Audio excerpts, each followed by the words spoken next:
नमस्कार मंडळी. आज आम्ही तिघं मित्र तुम्हाला घेऊन आलोय रायरेश्वर आणि केंजळगडाच्या रोमांचक सफरीला.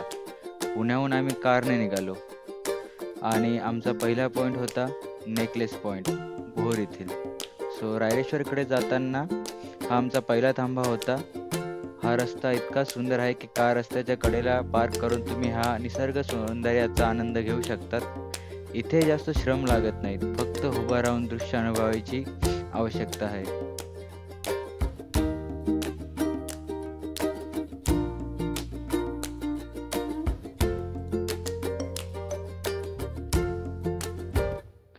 आणि त्यानंतर आम्ही निघालो भोर येथील राजवाडा बघण्यासाठी. आणि रस्त्यात अजून काय करता येईल आणि नेक्स्ट वीकला कुठे कुठे ट्रेक्स प्लॅन करता येईल याच्या गप्पा मारत.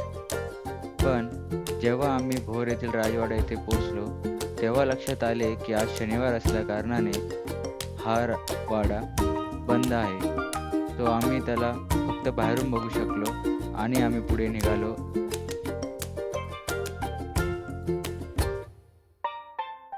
रायरेश्वरकडे जाणारा रस्ता हिरवाई व डोंगर रांगांनी सजलेला आहे.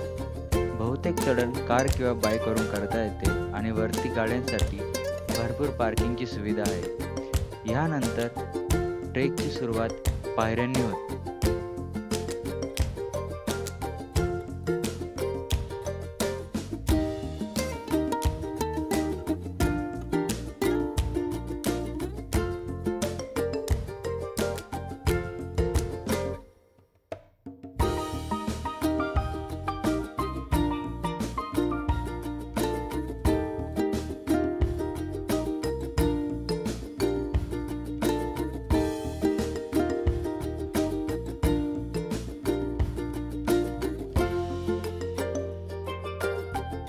या दगडी पायऱ्या पार केल्यावर साधारण 15 मिनिटे चालत गेलं की आपण ऐतिहासिक ठिकाणी शिव मंदिर आणि रायरेश्वर पठार पोहोचतो.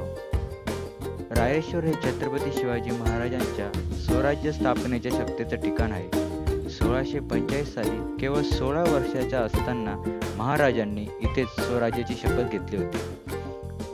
रायरेश्वर पठार पावसाळ्यात रंगीबेरंगी फुलांनी बहरतो. लहानसं सरोवर, पाण्याचे झरे, धुकं सगळे मिळून हे ठिकाण जादुई वाटतं. गावातील लोक अतिशय प्रेमळ आहेत. आम्ही स्थानिक गावकऱ्यांच्या घरी मस्त घरगुती जेवण केलं, अगदी चविष्ट.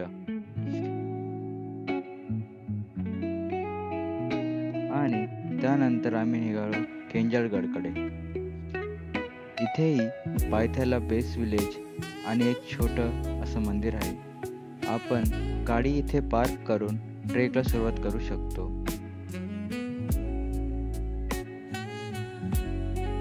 केंजळगड हा 12व्या शतकात भोजा यांनी बांधला असं मानलं जातं. पुढे तो आदिलशाहीच्या ताब्यात गेला.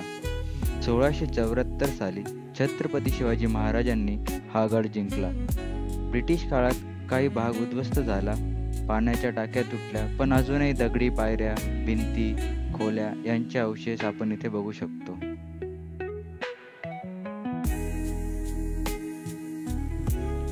वरून दिसणारं दृश्य म्हणजे डोंगर माळरांगा, पावसाळ्यात सी ऑफ क्लाउड्स, आजूबाजूचं पठार अप्रतिम.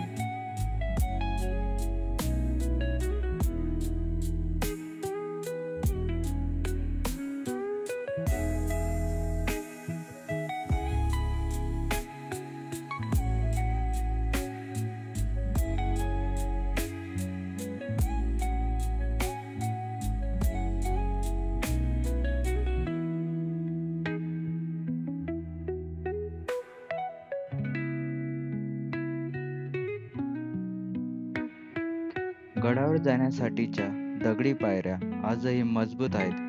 त्या पाहून त्या काळातील बांधकाम कौशल्य लक्षात येतात. पायथ्यापासून वर जाताना निसर्गाचं सौंदर्य वेगळंच भासतं.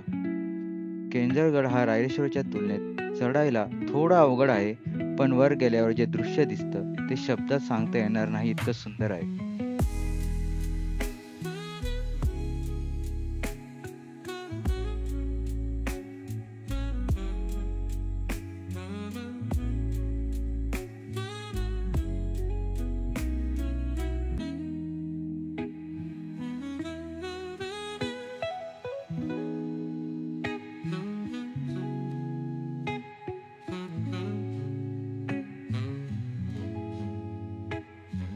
रस्त्यात एक अतिशय जुनी आणि खोल अशी गुहा आहे. आम्ही तिच्यात किती खोल आहे ते बघायला गेलो, पण खूप खोल असल्याने परत आलोत.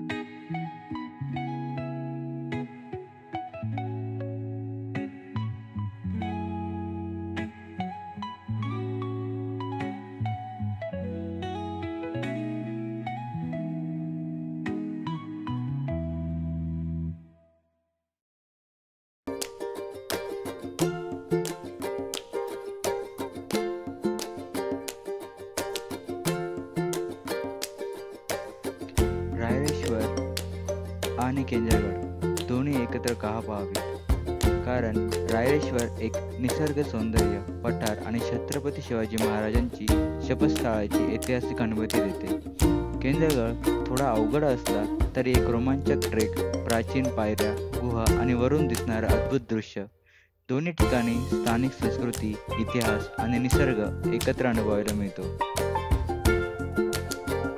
तर अशी झाली आमची रायरेश्वर आणि केंजरगड सफर निसर्ग, इतिहास आणि साहसी अनुभवांनी भरलेली. तुम्हाला हा ब्लॉग आवडला असेल तर लाईक, कमेंट आणि सबस्क्राईब करायला विसरू नका.